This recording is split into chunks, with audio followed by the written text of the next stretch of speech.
예배에 나오신 우리 성도님 주님의 이름으로 환영합니다. 다 함께 찬송가 301장 함께 찬송 드리겠습니다.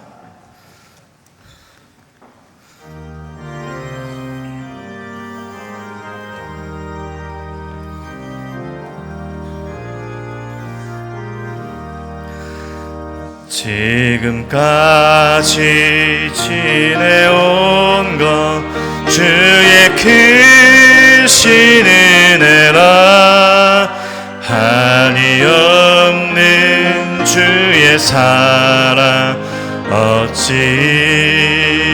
말하랴 자나깨나 주의 손이 항상 살펴주시고 모든 일을 주 안에서 형통하게 하시네. 몸도 맘도 연약하나 새 힘 받아 살았네. 물 붓듯이 부시는 주의 은혜 족하다. 사랑 없는 거리에나 험한 산길 헤맬 때 주의 손을 굳게 잡고 찬송하며 가리라. 주님 다시 배울 날이 날로 날로 다가와 무거운 짐 주께 맡겨 벗을 날도 멀잖네. 나를 위해 예비하신 고향 집에 돌아가 아버지의 품 안에서 영원토록 살리라. 네. 뒤에 찬송가 302장 우리 찬송 드리겠습니다. 찬송 302장 찬송입니다.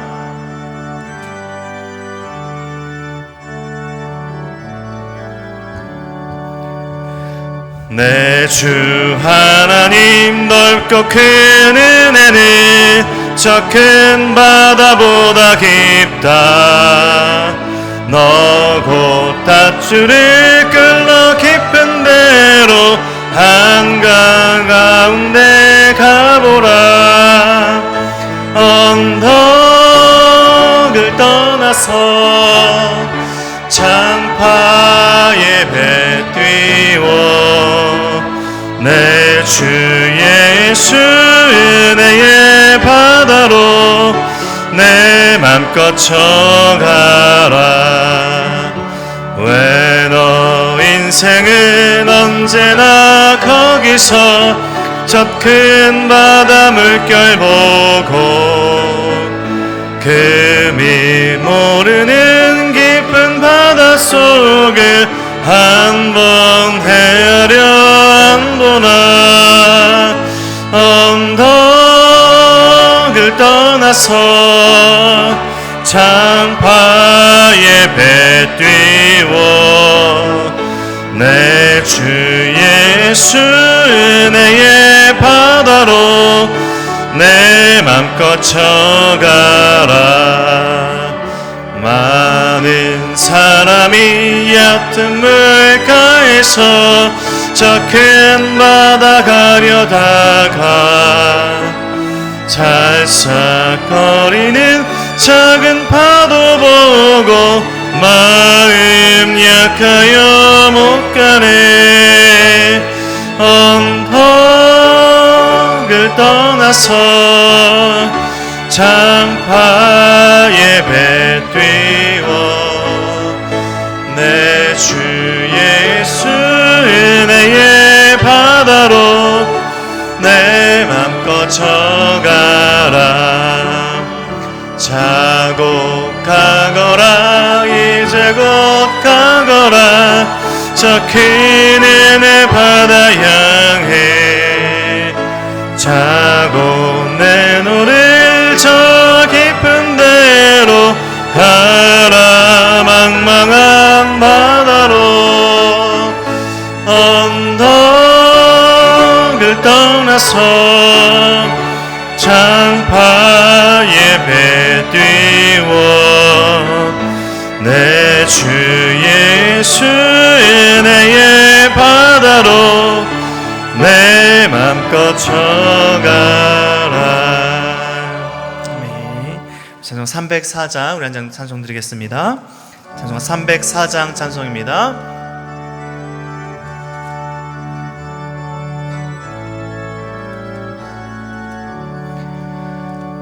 그 크신 하나님의 사랑 말로 다 형용 못하네 저 높고 높은 별을 넘어 이 낮고 낮은 땅 위에 죄범한 영혼 구하려 그 아들 보내사 화목제물 삼으시고 죄 용서하셨네 하나님 크신 사랑은 증량다 못하네 영원히 변치 않는 사랑 성도여 찬양하세 괴로운 시절 지나가고 땅 위에 여와 쇠할 때 주 믿지 않던 영혼들은 큰 소리 외쳐 울어도 주 믿는 성도들에게 큰 사랑 배우사 우리의 죄 사했으니 그 은혜 잊을까 하나님 크신 사랑은 증량다 못하네 영원히 변치 않는 사랑 성도여 찬양하세 하늘을 두루마리 삼고 바다를 머물 삼아도 한없는 하나님의 사랑 하기로 갈 수 없겠네 하나님의 크신 사랑 그 어찌 닿을까 저 하늘 높이 쌓아도 채우지 못하리 하나님 크신 사랑은 증량다 못하네 영원히 변치 않는 사랑 성도여 찬양하세 아멘. 함께 일어나서 두 손 들고 찬양 드리겠습니다. 예루살렘아 여호와를 찬송할지어다 예루살렘아 여호와를 찬송할지어다 내 하나님을 감사함으로 앞에 나가며 주인 제 앞에 경배 예루살렘아 여호와를 찬송할지어다 예루살렘아 여호와를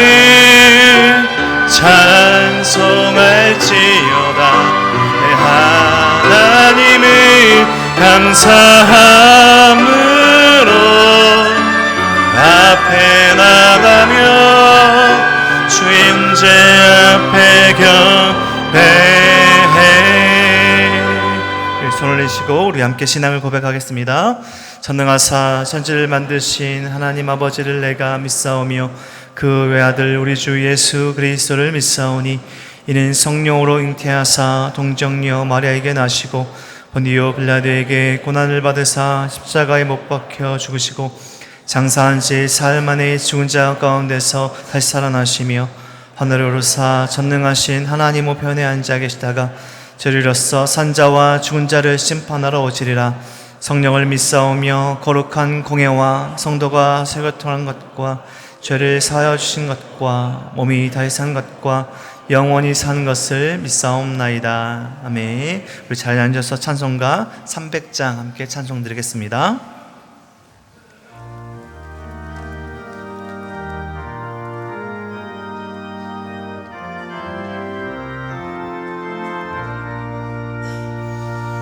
내 맘이 낙심되며 근심에 눌릴 때 주께서 내게 오사 위로해 주시네. 가는 길 캄캄하고 괴로움 많으나 주께서 함께하며 내 짐을 지시네. 그네가 내게 족하네. 그네가 족하네. 이 괴로운 세상 지날 때 그네가 족하네. 희망이 사라지고 친구 날 버릴 때 주 내게 속삭이며 새 희망 주시네. 싸움이 맹렬하여 두려워 떨 때에 승리의 왕이 되신 주 음성 들리네. 그네가 내게 족하네. 그네가 족하네. 이 괴로운 세상 지날 때 그네가 족하네. 번민이 가득 차고 눈물이 흐를 때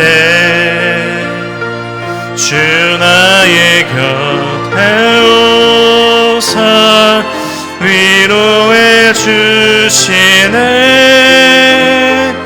환난이 닥쳐와서 어려움 당할 때 주님의 능력이 원수를 이기네. 그네가 내게 족하네. 그네가 족하네.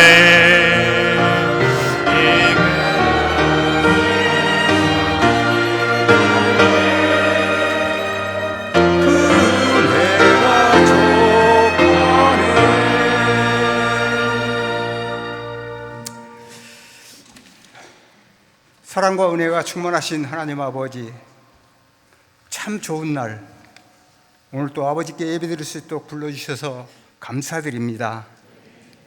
죽었던 우리를 생명으로 인도하시고 자녀 삼아주신 그 큰 은혜에 감사하기보다는 아버지의 뜻을 거슬러 구별된 삶을 살지 못한 지난 시간들을 회개하오니 예수 그리스도의 보혈로 용서해 주시옵소서. 그 크신 은혜로 말미암아 용서받은 우리가 신령과 진정으로 드리는 예배와 찬양을 기쁘게 받으시고 홀로 영광받아 주시옵소서. 또한 예배를 통해서 우리 모두가 성령님의 큰 은혜로 주님 주시는 생명을 얻고 더 풍성한 삶을 누리며 하나님 기뻐하시는 하나님 사랑, 이웃 사랑을 실천하며 삶이 예배가 되는 성도들로 인도해 주시옵소서. 너는 내게 부르짖으라. 내가 내게 응답하겠고 내가 알지 못하는 크고 비밀한 일을 내게 보이리라 말씀하신 하나님, 우리의 기도와 하나님의 함께 하심이 꼭 필요한 많은 성도들이 있습니다. 뜻하지 않은 질병이나 사고로 고통받고 있는 환우들이 빠른 쾌유를 위해서, 재정이 어려운 환경으로부터의 회복을 위해서, 관계의 갈등 상황에서의 화해를 위해서 간절한 마음으로 기도할 때 하나님 응답을 간구합니다.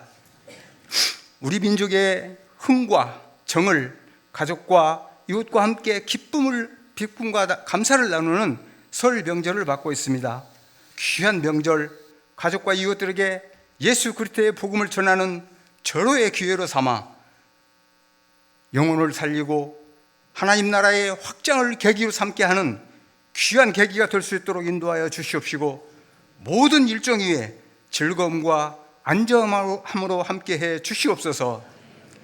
가까이 있는 소외된 이웃들을 돌아보게 하시고 전쟁과 기근과 편가름과 힘의 논리에 의해 고통받고 있는 열방을 위해서, 또한 선교사님들의 헌신의 아름다운 열매를 위해서 더 간절한 마음으로 기도하게 도와 주시옵소서.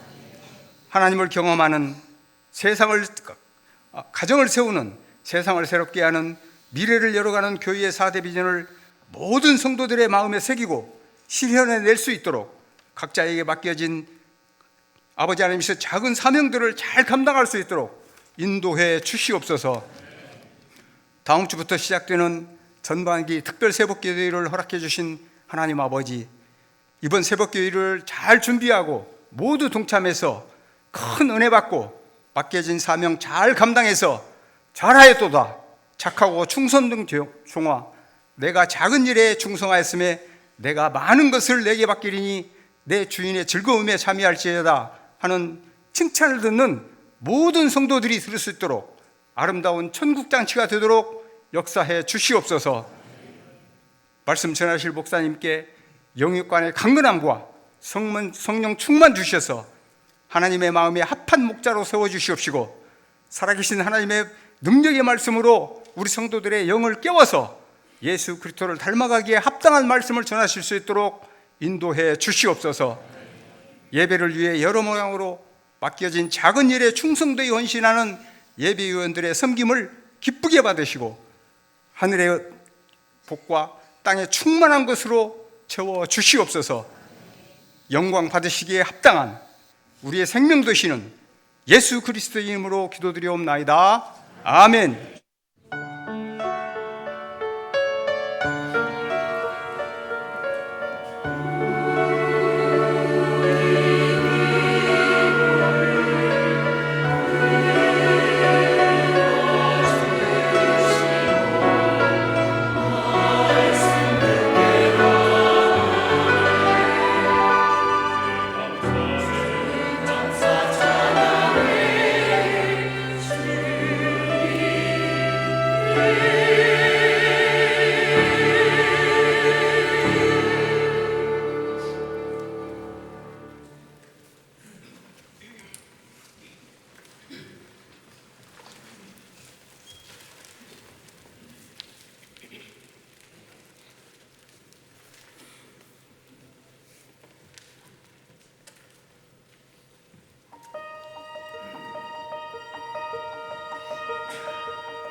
하나님 감사합니다.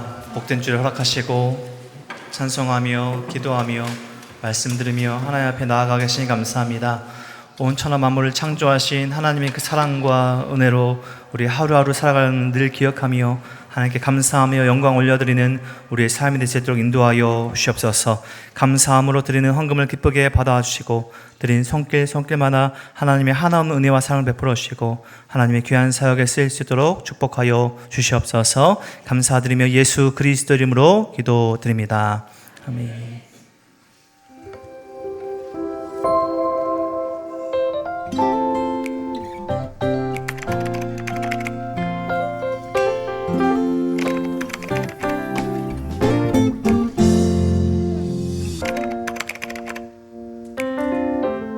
우리 딸이 특세 완주 선물 당첨되는 순간이요. 특세 때는 남편이 꼭 동행을 해줘서 데이트하는 기분으로 오는데요. 교회에 딱 오게 되면 차량 봉사하시는 집사님들의 모습을 보면서 마음이 열리고 간식받는 순간, 기도하는 순간, 찬양하는 순간. 알람을 맞추는 방법도 있지만 잠자기 전에 하나님께 기도하고 전날 기도를 하고 자요. 아침에 꼭 일어나게 해달라고 그러면은 자연스럽게 눈이 떠지더라고요. 엄마가 깨워줘요. 집에 있는 알람을 성공원에서 5분 간격으로 깨우고 있습니다. 망설이지 마십시오. 일어나세요, 용사들이여. 습관처럼 오는 그런 교회를 하나님 앞에 온전히 드리는 그런 좋은 기회인 것 같습니다. 1억 정도를 주면 새벽 예배를 안 나오겠냐? 당연히 나가지 않아요. 그 1억보다의 더 큰 가치가 이 새벽 예배에 있기 때문에 특세에 오시면 맛있는 아침을 제공하니까 맛있게 드시러 오시면 좋겠습니다. 무조건 순종하면 될 것 같아요. 마무리는 참 행복하니까.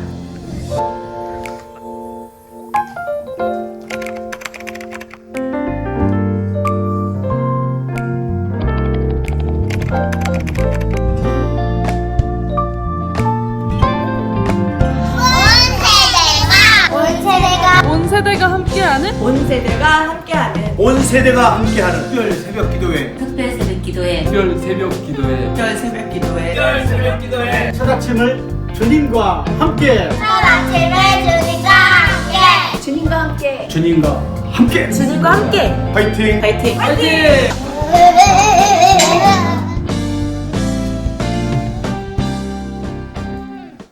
네, 온세 특별 새벽 기도회를 성도님들 주님의 이름으로 축복하고 또 초청합니다. 우리 옆에 계신 분들과 이렇게 한번 인사할까요? 주님과 첫 아침을 주님과 함께 보냅시다. 우리 한 번 더 인사하겠습니다. 새벽에 만나겠습니다. 네, 감사합니다. 새벽에도 우리 성도님들 만나뵙길 축복합니다. 교회 소식 전해드리겠습니다. 2부에 나오신 우리 성도님들 주님의 이름으로 환영합니다. 오늘부터 설 명절이 시작되는데요. 우리 가족분들과 함께 행복한 시간 보내시고 또 함께 받으신 우리 가정 예배지로 온 가족이 함께 예배드릴 시간도 보내시고 먼 길 또 오고 가신 성도님들 안전하게 가셨다가 돌아오시길 축복합니다. 영상에서도 보셨던 온세대 특별 새벽 기도회가 2월 23일부터 3월 7일까지 진행됩니다. 새벽 5시 15분에 비전홀에서 모이고요. 이번 특세 주제는 옆에 보이는 현수막에서처럼 첫 아침을 주님과 함께입니다. 온 가족이 주님과 함께 아침을 시작하는 복된 시간으로 참여해 주시면 감사하겠습니다. 임직교육 안내입니다. 작년 임직자 선거를 통해서 우리 선출되신 우리 많은 분들 계신데요. 투표를 통해 선출되신 신임 피택 장로님, 또 안수 집사님들, 또 심의 권사님들, 명예 권사님들 대상으로 3월 8일부터 10주간 임직 교육이 시작됩니다. 임직 시기 임직 교육 마치고 5월 16일 토요일 오후 3시에 있고요. 임직 교육과 또 임직식을 위해서 우리 성도님들 많은 관심과 기도 부탁드리고 또 우리 모든 임직자분들 임직 교육에 잘 참여해 주시면 감사하겠습니다.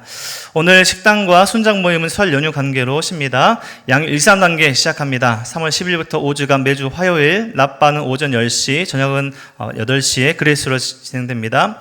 3단계 우리 들어오신 분들이 들어오시는 우리 후원자 수행회가 3월 8일, 그리고 내적 지우 수행회가 4월 10일과 11일 1박 2일 동안 있습니다. 신청을 1, 3단계 짝을 지으셔서 각 마을의 지역장님들이 구글 설문지로 신청해 주시면 됩니다. 양육 관련 문의는 김당희 주장님께 해주시면 됩니다.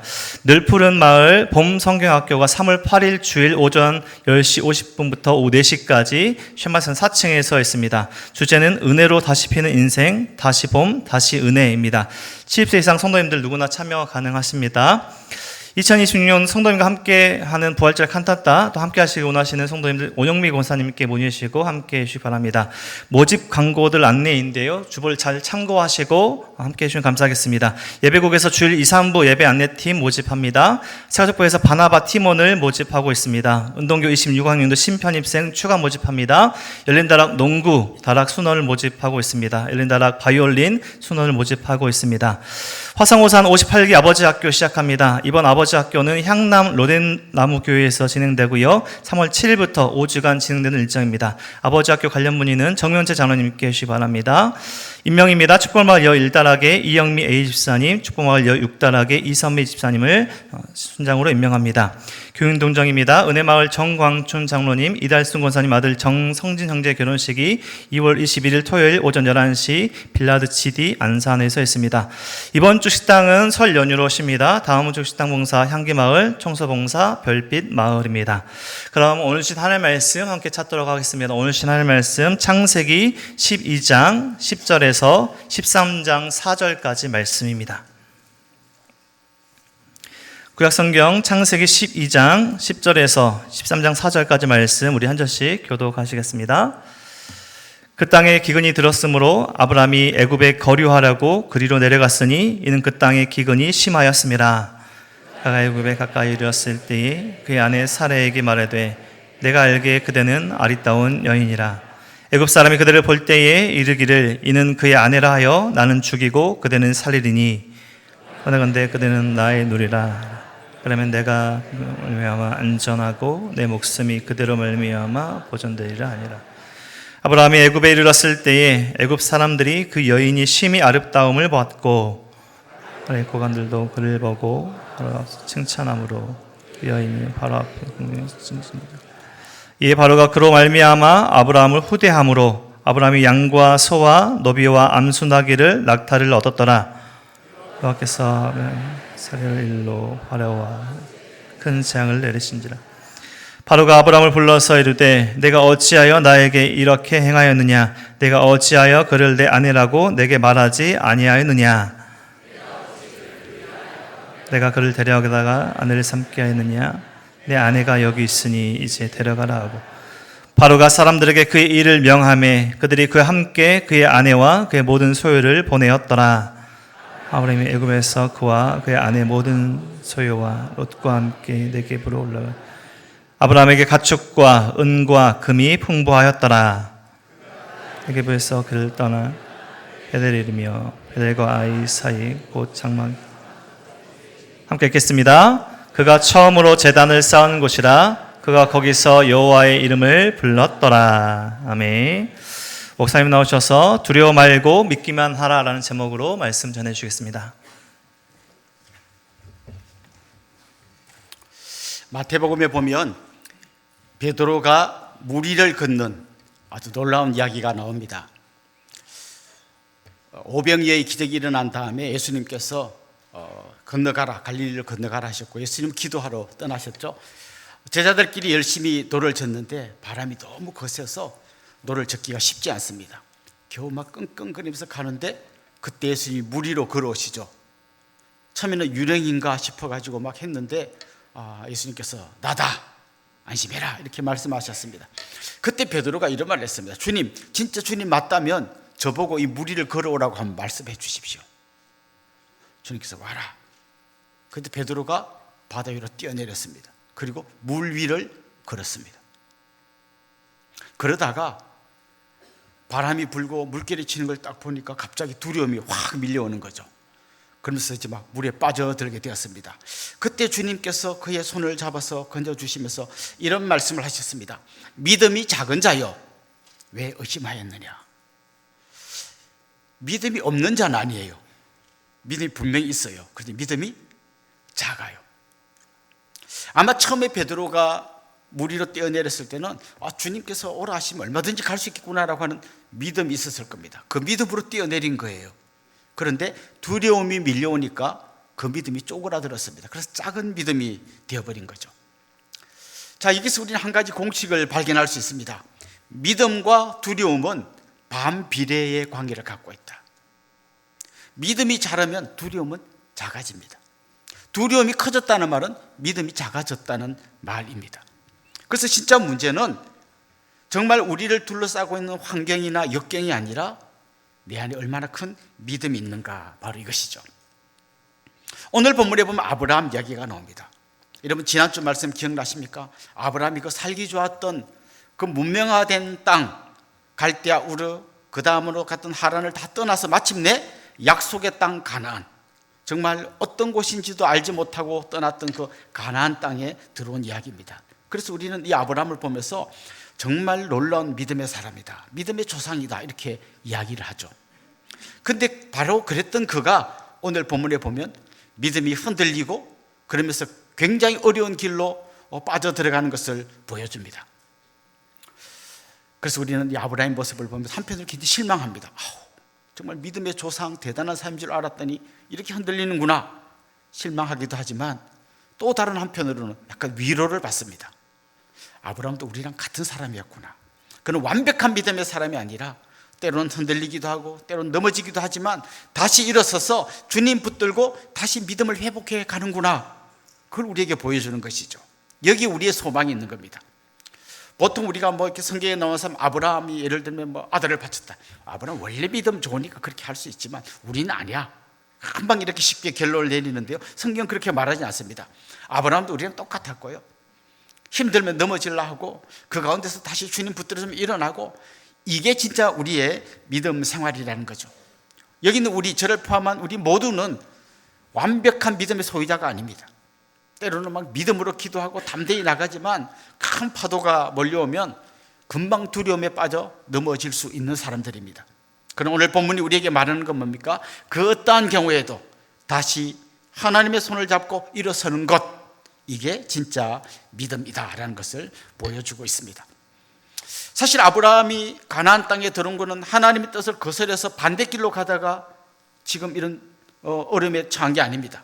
지금 오늘 본문에 보면 가나안 땅에 기근이 찾아왔다 이렇게 말하는데요, 분명히 하나님께 순종해서 갔는데도 기근이 찾아올 수 있습니다. 하나님의 시간과 하나님 일하시는 방법이 있고요, 나의 시간과 나의 방법이 있습니다. 이 둘 사이에 어떤 격차가 있어요. 이 격차가 막 커질 때 우리 마음속에는 두려움이 찾아오고 우리 눈동자가 흔들리게 되어 있습니다. 그 아브라함이 살았던 그 좀 넓은 지역을 놓고 보면 흔히 그 역사학자들이 말하는 비옥한 초승달이라는 지역이 있습니다. 여러분 초승달 아시죠? 어떤 모양인가 하면 여기 오른쪽에서는 유프라테스 티그리스 강이 있는 그 메소포타미아 지역으로부터 시작해서 이렇게 초승달 모양으로 가서 이쪽 끝에는 나일강이 있는 이집트, 여기가 그나마 사람이 살만한 땅이었어요. 이 밑으로는 굉장히 황폐해서 거의 사람이 사는 게 불가능한 땅이었어요. 그러니까 지금 아브라함이 이동했던 그 경로가 여기 메소포타미아 지역에서 비옥한 초승달을 따라서 가나안 땅까지 들어온 거예요. 그런데 이 비옥한 초승달 지역을 딱 놓고 보면 양끝, 여기 있는 메소포타미아 지역, 티그리스 강과 유프라테스 강이 있는 이 지역과 이쪽 끝에 나일 강이 있는 이집트, 여기는 강이 있기 때문에 늘 언제나 좀 비옥한 땅이지만 이 중간에는 비옥한 초승달 지역이라고는 하지만 비가 안 온다거나 조금만 어려움이 있으면 굉장히 심한 기근이 찾아오는 그런 위기의 땅으로 변하는 곳이었죠. 그러니까 아브라함이 살던 가나안 땅도 살만한 곳이긴 하지만 조금만 비가 안 오면 위기가 찾아오는 그런 지역이었던 거죠.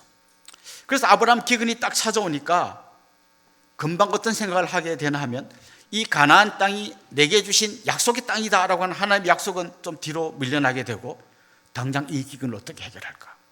그때부터 그의 머리가 흔히 우리가 말하는 잔머리가 막 돌아가기 시작한 거죠.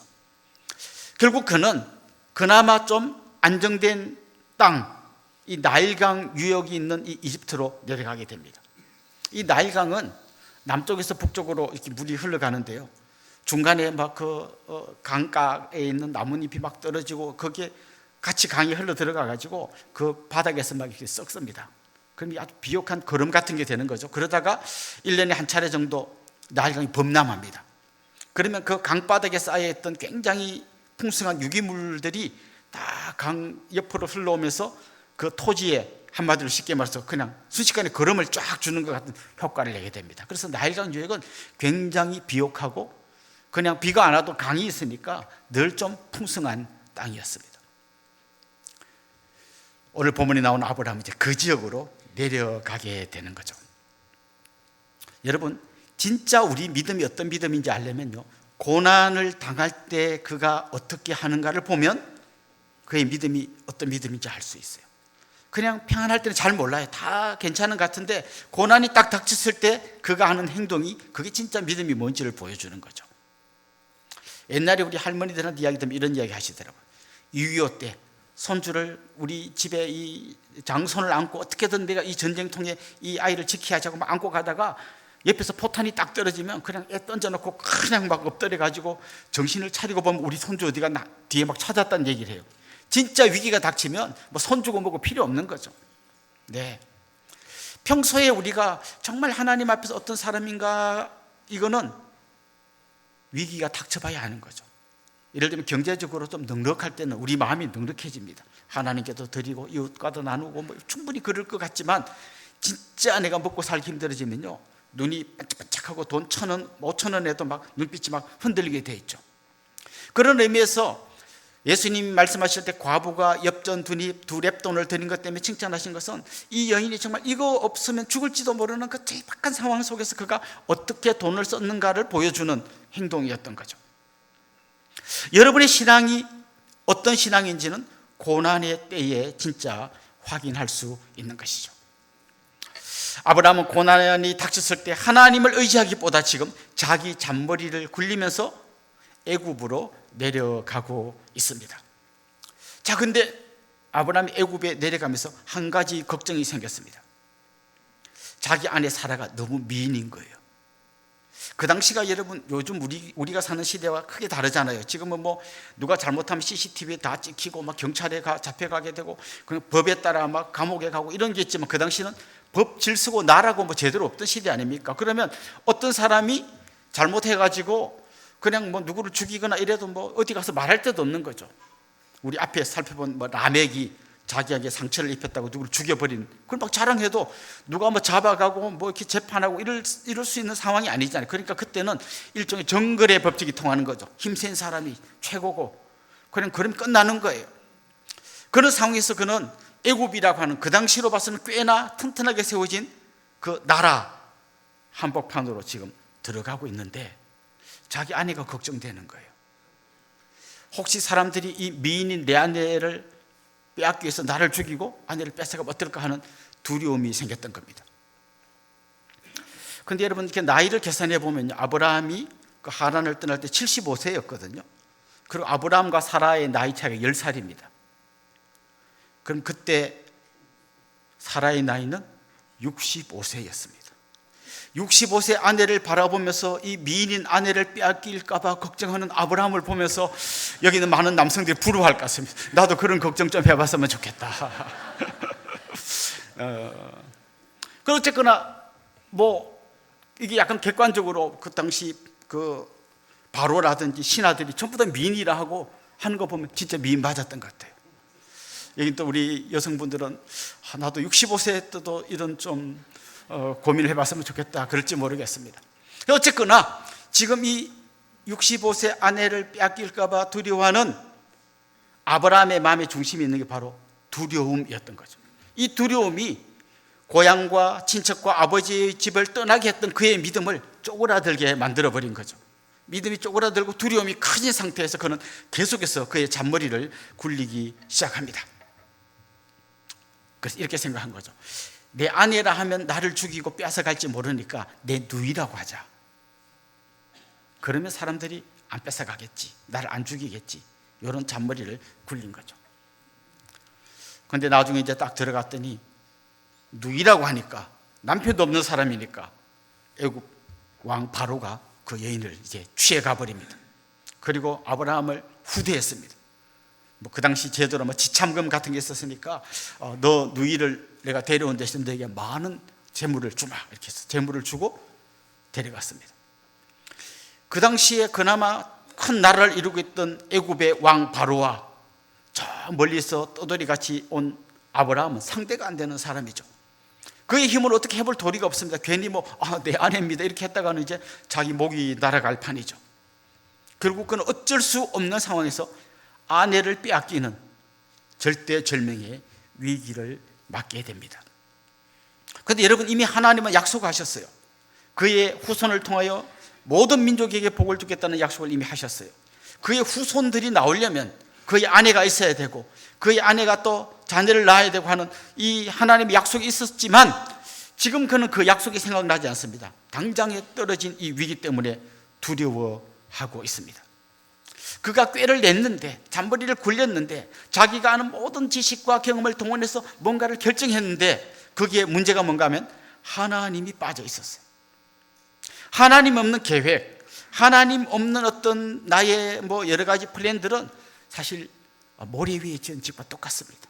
뭔가 대단한 집 같지만 바람 한 번만 불고 물살이 한 번만 밀리면 순식간에 다 무너져 내리는 것이죠. 두려움은 우리를 지혜롭게 만드는 것이 아니라 우리를 조급하게 만듭니다. 두려움은 상황을 해결하게 만드는 것이 아니라 상황을 더 복잡하게 꼬이게 만듭니다. 그래서 우리 계획에, 우리의 미래에, 우리의 선택에 반드시 하나님이 계셔야만 합니다. 야고보서 4장에 보면 이런 말씀이 나옵니다. 들으라, 너희 중에 말하기를 오늘이나 내일이나 우리가 어떤 도시에 가서 거기서 1년을 머물며 장사하여 이익을 보리라 하는 자들아, 내일 일을 너희가 알지 못하는도다. 너희 생명이 무엇이냐? 너희는 잠깐 보이다가 없어지는 안개니라. 너희가 도리어 말하기를 주의 뜻이면 우리가 살기도 하고 이것이나 저것을 하리라 할 것이거늘. 지금 이게 무슨 말씀인가 하면 이런 거죠. 어떤 사람이 어떤 계획을 세우는 거예요. 나는 어떤 도시로 가서 언제 어디로 가서 어떻게 장사를 해서 어떤 결과를 만들어낼 거야. 치밀하게 계획을 세웁니다. 계획 없이 가는 것보다 이렇게 준비하고 준비된 상태에서 가는 거 얼마나 좋습니까? 그래서 야고보 사도는 이렇게 말해요. 너 치밀하게 계획을 세웠지만 한 가지 빠진 게 있구나. 그게 주의 뜻이면 여기 빠졌구나. 주님의 뜻이라면 내가 이것도 하고 저것도 하겠다 이래야 되는데 주님의 뜻은 없고 언제 어디서 무엇 해서 어떤 결과를 만들어내겠다는 너의 꿈만 거기에 가득 있구나. 거기에 주의 뜻이 빠진다면 이런 계획은 헛된 거다. 왜냐하면 사실 너희는 잠깐 보이다가 없어진 안개 아니냐. 네가 1000년 살 것처럼 계획 세워지면 오늘 밤에라도 하나님 너를 부르면 그냥 하나님께 가야 되는데 그런 거 전혀 생각지 않고 내 계획대로 여러 가지 계획을 세우지만 그대로 되려고 누가 보장하겠느냐, 이렇게 지금 책망하고 있는 것이죠. 하나님 없는 계획, 하나님 없는 작전, 하나님 없는 노력, 이 모두가 사상 누각에 불과하다는 것이죠. 그래서 예수님은 포도나무 비유에서 이렇게 말씀하셨습니다. 나는 포도나무요, 너희는 가지이다.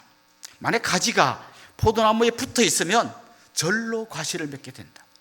그런데 만약 가지가 포도나무에서 떨어지면 nothing, 아무것도 아니다. 아무것도 아니다. 아무리 거기에 물을 주고 거름을 주고 수많은 애를 쓰고 노력을 기울여도 거기서는 어떤 열매도 맺히지 않는다. 그래서 내가 열심히 하고 최선을 다하고 노력하는 것 이전에 이 가지가 포도나무에 붙어 있어야 한다. 이게 먼저라는 것이죠. 지금 아브라함이 정말 믿음으로 출발했지만 그가 지금 하나님으로부터 점점 멀어지고 있고 자기 생각, 자기 경험, 자기 꾀, 그게 점점 몰입하면서 인생이 뒤죽박죽 다 꼬여지게 되었습니다. 사실 우리가 얼마나 이런 실수를 자주 하는지 몰라요. 우리 고3 학생들은 이렇게 생각합니다. 이제 내가 고3이고 이제 앞으로 있을 이 수능을 내가 잘못 치면 초등학교 1학년 때부터 고3까지 11년 동안 공부한 게 하루 고날 시험 보는 그 시험으로 완전 물거품이 된다. 그러면 내 인생은 완전히 망한다.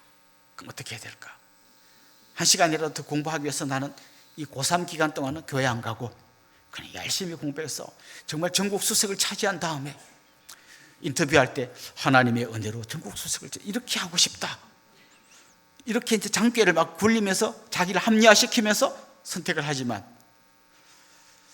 그건 정말 망하는 길로 가는 길이라는 거죠. 여러분, 경제적인 어려움이 탁 닥치면요, 하나님보다 당장 내 막 잔머리가 막 돌아갑니다. 복권을 사야 되나? 아니면 어디 막 누가 투자하면 막 대박 난다는 뭐 이런 걸 한번 해봐야 되나? 그런데 제가 경험적으로 많이 본 건요, 위기에 닥칠수록 사기당할 가능성이 굉장히 노후해집니다. 이 위기를 만나면요, 사람의 판단력이 오히려 더 흐려져요. 그때 내가 막 결정하는 것마다 다 내 인생을 더 꼬이게 만드는 경우가 많습니다. 관계가 막 깨어졌을 때 하나님의 방법으로 이걸 풀어나가야 할 생각을 해야 되는데 아직 안 보면 그만이지. 그래서 교회 올 때도 어떤 성도님하고 좀 관계가 안 좋으면 정보를 딱 보니까 이분이 2부 예배 나온다. 그럼 난 3부 예배를 가고, 앞자리에 앉아 난 뒷자리에 앉고, 막 그렇게 힘들게 살지 말고 하나님의 방법대로 가야만 문제가 해결되는 거죠. 하나님의 방법이 아닌데 내 꾀가 생각나면 날수록 우리를 더 깊은 함정으로 몰아가게 되는 거죠. 지금 아브라함이 그런 위기를 맞고 있습니다. 그 대국의 왕 바로 앞에서 그가 할 수 있는 방법이 아무것도 없어요. 근데 놀랍게도 그 절체절명의 위기에 빠진 아브라함의 삶 속에 하나님이 개입하십니다. 그리고 바로의 집에 큰 재앙을 내렸다, 이렇게 말씀하십니다. 이 큰 재앙이란 말은 그 집에 큰 병이 들게 만들었다. 아마 뭔가 큰 전염병이 그 바로의 궁궐에 돌았던 것 같아요. 그리고 하나님은 그 바로에게 깨달음을 주셨습니다. 이렇게 된 건 바로 이 여인 사라 때문이고, 그리고 그가 남의 아내를 빼앗았다는 사실을 하나님 깨닫게 해주셨습니다. 결국 바로는 하나님 앞에 무릎을 꿇게 되죠. 그리고 아브라함 불러갖고 아브라함을 책망합니다. 너 왜 거짓말 해가지고 나를 위기에 빠뜨렸느냐. 그리고 빨리 네 아내 데리고 가라. 돌아가게 하고 그동안 그에게 이미 주었던 그거 다시 토해내라고 하지 않고 그건 그냥 갖고 가라, 이렇게 말합니다. 결과적으로는 뭐 그냥 다 잘 됐어요. 근데 이걸 잘못 계산하면 안 됩니다. 내가 착 머리를 잘 써가지고 결국 아내도 건지고 돈도 벌고 잘했다, 그게 아니라 내가 완전히 망쳐놓은 그림을 하나님이 강권적으로 개입하셔서 기적같이 역전시켜 주셨구나, 이렇게 보아야 되는 거죠. 저도 이렇게 지나온 제 인생을 딱 돌아보면요, 내가 한순간도 잘못된 길로 가지 않고 착착착착 여기까지 온 것 같은 착각에 빠지게 할 때가 많습니다. 근데 진짜 잘 들여다보면 매 순간순간 하나님이 개입하지 않으셨다면 그냥 엉망진창이 되었을 내 인생이에요. 그래서 지금까지 지내온 것 주의 크신 은혜입니다. 날마다 우리 그런 고백을 하며 살아가야 되는 것이죠. 우리는 종종 하나님의 손을 놓지만 하나님 절대 우리 손을 놓지 않습니다. 내가 잘못된 길로 가서 막 망가졌을 때 하나님 끝까지 그걸 붙들어 나를 끌어내셔서 제대로 된 삶의 자리에 세우는 것입니다. 예수님의 제자들을 보십시오. 그냥 정말 믿음으로 따라가는 것 같지만 위기가 닥치고 다 도망가 버리잖아요. 그때 예수님은 형편없는 데서 타고 샥 잘라버리고 새로 뽑는 게 아니라 그 문제 많은 그 제자들을 다시 손잡아 불러주셔서 마침내 위대한 사도로 세워주셨던 것이죠. 만약 하나님의 개입이 없었더라면 아브라함은 요즘 애들 말로 노답, 답이 없는 인생이 되었을 겁니다. 하나님 개입해 주셔서 대역전을 만들어 주신 거죠. 나중에 이스라엘 백성들이 오늘 이 창세기 본문을 읽거나 들었을 때 어떤 마음이 들었을 것 같아요? 예를 들면 바벨론에게 침공당해서 바벨론으로 끌려간 사람들이 이제 우리 인생 끝났고 이스라엘은 끝났고 우리 쫄딱 망했고 희망이랑 일도 없고 막 그런 생각을 했는데 아마 이 창세기 말씀을 읽었다면 굉장한 위로를 받았을 거예요. 하나님은 어떤 상황 속에서도 우리를 끌어내서 대역전을 만들어 주시는구나. 그 믿음이 있었기 때문에 다니엘과 세 친구는 그 왕 앞에서도 당당할 수 있었고 우상 앞에 절하지 않고 불구덩이에 던져지면서도 끝까지 믿음을 지켜낼 수가 있었던 것이죠. 그렇습니다. 하나님은 그때나 지금이나 동일하게 우리의 삶 한복판으로 개입하십니다. 그리고 절망에 빠진 우리를 다시 소망의 나라로 이끌어 주시는 줄 믿습니다. 하나님 앞에 우리가 이런 고백을 늘 하면 좋겠습니다. 우리의 나약함, 우리의 어리석음, 우리의 믿음 없음을 하나님 불쌍히 여겨 주십시오. 어두운 그늘로 빠져들고 있는 내 인생에 하나님 개입하셔서 정말 내 인생에 다시 한번 빛을 비춰 주십시오. 이런 기도를 하나님 앞에 드리면 좋겠어요. 사실 하나님께서 끊임없이 우리 삶에 개입해 주시는데요, 하나님이 개입해 주시는 하나님의 개입의 하이라이트가 뭐냐? 자기 아들 예수님을 보내주신 거예요. 아브라함은 자기가 살려고 아내를 위험에 빠뜨렸지만 예수님은 자기의 신부이신 교회를 살리려고 자기 목숨을 버리셨어요. 아브라함은 거짓말하다가 모든 게 다 꼬이게 만들었지만 예수님은 진리 되신 말씀을 선포하시다가 죽으셨고 그 죽으심으로 오히려 우리를 살리셨습니다. 이게 하나님께서 우리에게 베푸신 최고의 선물인 것이죠. 그리고 아브라함은 어떤 길로 갑니까? 다시 약속의 땅 가나안으로 돌아갑니다. 기근은 아직 끝나지 않았고 상황은 하나도 안 바뀌었지만 그는 다시 원래 장막 쳤던 베델과 아이 그 중간에 있는 어느 지역으로 돌아가게 됩니다. 그런데 오늘 본문은 이렇게 그의 귀환을 소개합니다. 13장 3절 4절 우리 같이 한번 읽어보겠습니다. 그가 네게바에서부터 길을 떠나 베델에 이르며 베델과 아이 사이 곧 전에 장막 쳤던 곳에 이르니 그가 처음으로 제단을 쌓은 곳이라. 그가 거기서 여호와의 이름을 불렀더라. 그가 거기서 여호와의 이름을 불렀더라. 그는 단지 원래 장막 쳤던 곳으로 그 공간 그 장소로 돌아간 게 아니라 여호와의 이름을 불렀습니다. 다시 믿음의 자리로, 다시 하나님을 신뢰하는 자리로, 하나님께 예배하는 자리로, 하나님께 기도하는 자리로 돌아갔던 것입니다. 진정한 믿음은 한 번도 넘어지지 않는 것이 아니라 넘어질 때마다 다시 하나님께로 돌아오는 것, 이게 진짜 믿음이에요. 만약에 여러분 그냥 장소로만 돌아갔다, 하나님께 돌아간 건 빠지고 그냥 원래 있던 그 자리로 돌아갔다, 그러면 본전이 아닙니다. 이 나머지 이 고난의 시간 다 잃어버린 시간이 되는 거예요. 그런데 만약에 이 고난을 통과해서 제자리로 하나님을 예배하는 그 자리로 돌아갔다면 이 고난의 시간은 잃어버린 시간이 아니고 비싼 수업료를 내고 소중한 것을 배운 시간이 되는 것입니다. 그래서 시편 119편 67절에 보면 이런 말씀이 나옵니다. 고난당하기 전에는 내가 그릇 행하였더니 이제는 주의 말씀을 지키나이다. 고난당하기 전에는 아무것도 몰랐어요. 내 멋대로 살았어요. 그런데 고난을 통과하면서 정말 주님 말씀대로 사는 게 가장 복된 길이구나, 이걸 깨달았다는 것이죠.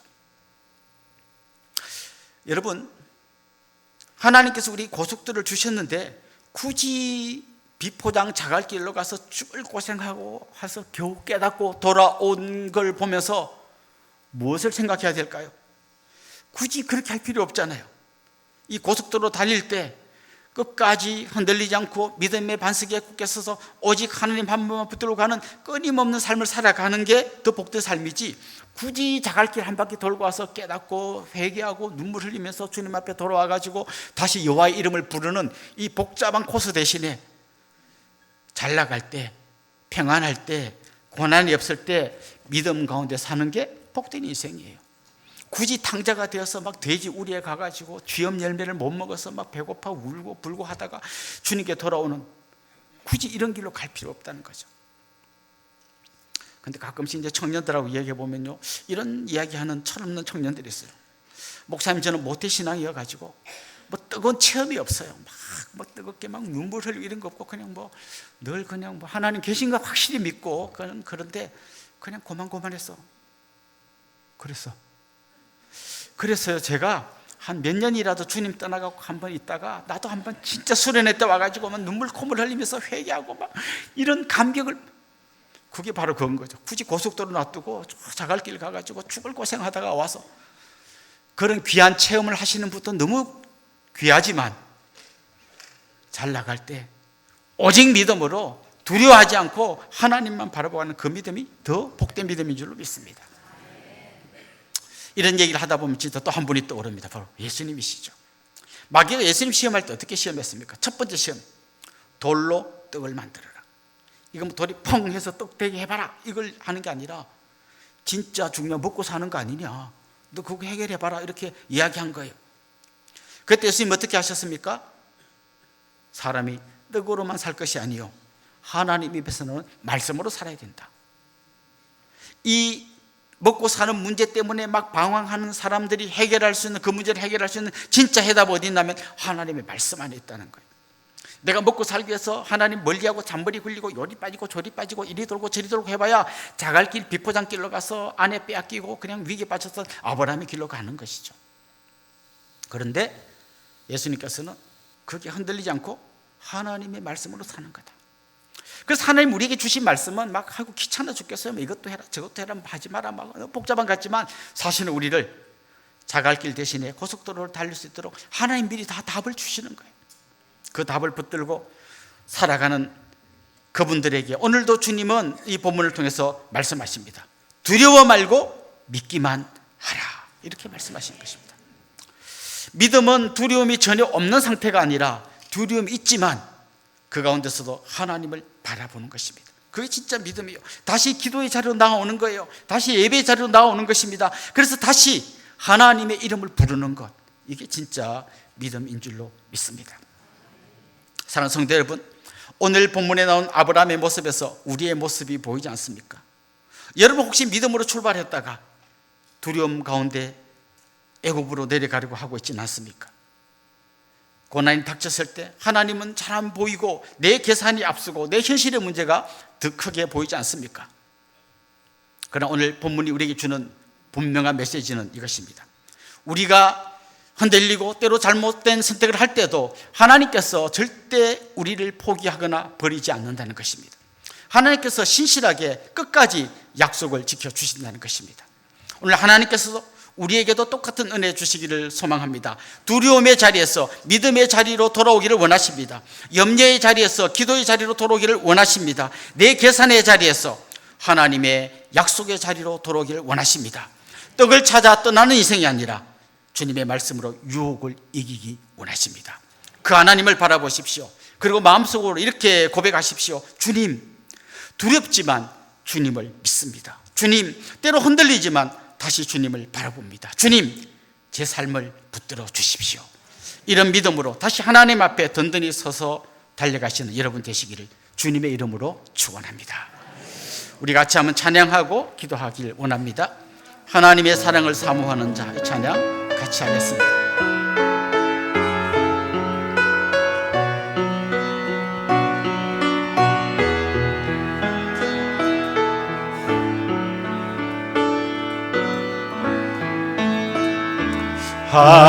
하나님의 사랑을 사모하는 자, 하나님의 평안을 바라보는 자, 너의 모든 것 창조하신 우리 주님이 너를 얼마나 사랑하시는지 하나님께 찬양과 경배하는 자, 하나님께 찬양과 경배하는 자, 하나님의 선하심을 닮아가는 자, 너의 모든 것 창조하신 우리 주님이 너를 자녀 삼으셨네.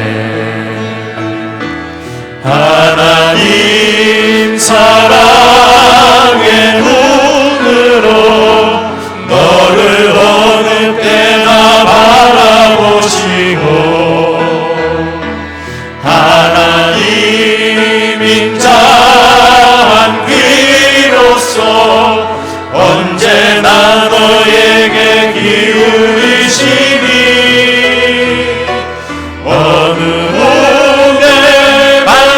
빛을 비춰주시고 너의 작은 신음에도 응답하시니 너는 어느 곳에 있든지 주를 향하고 주만 바라보.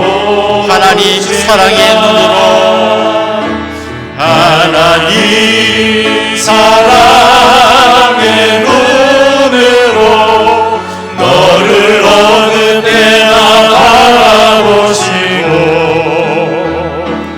하나님 인자한 귀로서 언제나 너에게 기울이시니 어두움에 밝은 빛을 비춰주시고 너의 작은 신음에도 응답하시니 너는 어느 곳에 있든지 주를 향하고 주만 바라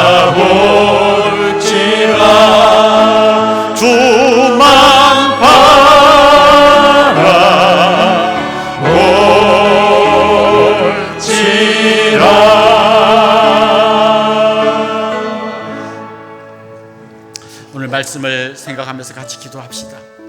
우리의 믿음 없음을 주님께 고백하고 주님 우리에게 믿음을 더해 주십시오. 그렇게 기도하면 좋겠습니다. 나를 둘러싸고 있는 환경 앞에서 두려워하기보다 약속에 신실하신 하나님, 신부이신 교회를 위해서 생명을 맞추신 그리스도를 의지하고 믿음으로 달려가게 해주십시오. 내 눈이 환경을 보는 대신에 나를 위해 일하시는 주님을 바라보게 해주십시오. 우리 이런 마음으로 합심해서 통성으로 기도하겠습니다. 살아계신 우리 하나님 아버지,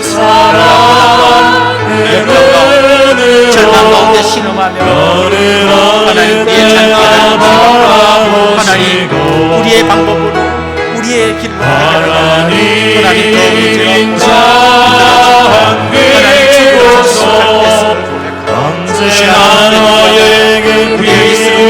우리의 믿음 없음을 주님께 주님 우리를 불쌍히 여기고 우리에게 믿음을 더하여 주옵소서. 내가 믿나이다 주여 우리 가운데서 역사하여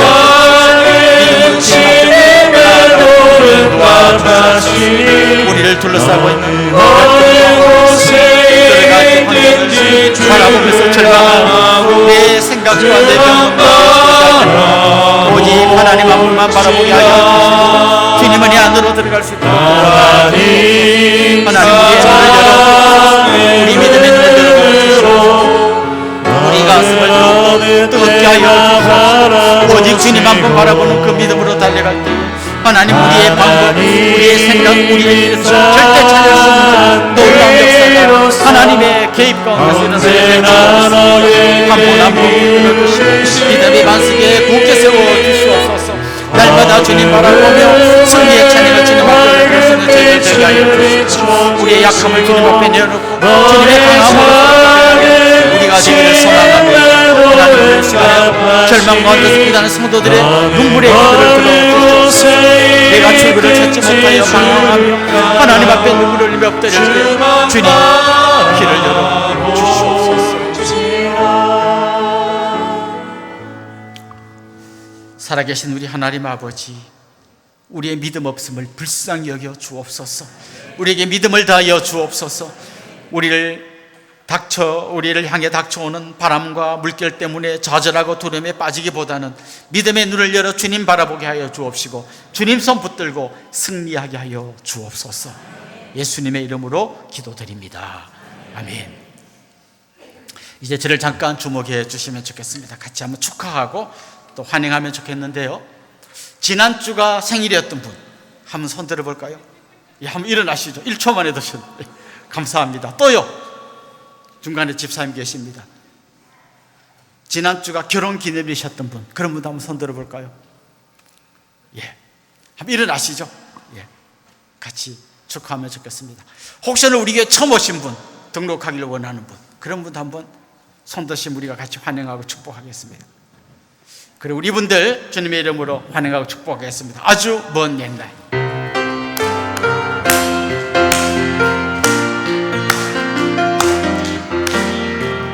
아주 먼 옛날 하늘에서는 당신을 향한 계획이 있었죠. 하나님께서 바라보시고 좋았더라고 말씀하셨네. 이 세상 그 무엇보다 귀하네. 나의 손으로 창조하였노라.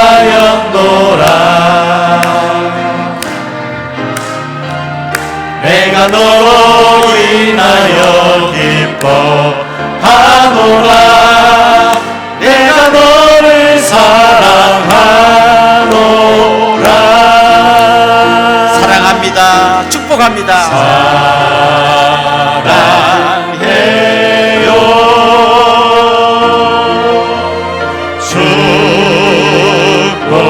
축복해요.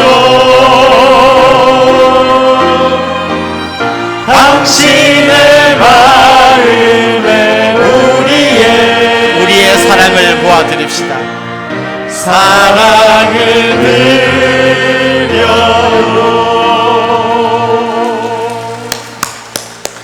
사랑합니다. 축복합니다. 우리 앞뒤 분들, 옆에 분들 한번 인사 나눕시다. 주님의 이름으로 사랑하고 축복합니다.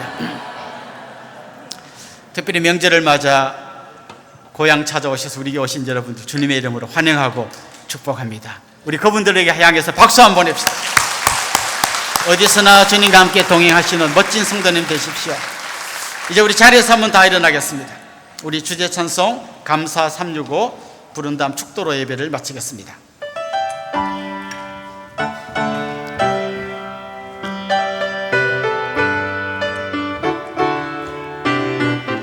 오늘 우리를 이곳에 두신 특별한 하나님께 함께 하심에 그 무엇도 감사로 고백해요. 지금 이곳에 함께한 우리 소중한 하나님 은혜 매일의 감사 가득 담아 큰 소리로 선포해요. 여호와께 감사하라. 그는 선하시며 인자하심이 영원하도다. 오고 가는 모든 시간에 감사로 찬양하리라. 여호와께 감사하라. 그는 선하시며 인자하심이 영원하도다. 오고 가는 모든 시간에 감사로 찬양하리라. 우리 주 예수 그리스도의 은혜와 하나님 우리 아버지의 극진하신 사랑과 성령님의 감화, 감동, 위로, 교통, 충만하심이 사랑하는 주님의 백성들과 그 가정 위에 이제로부터 영원토록 함께 있을지어다. 아멘.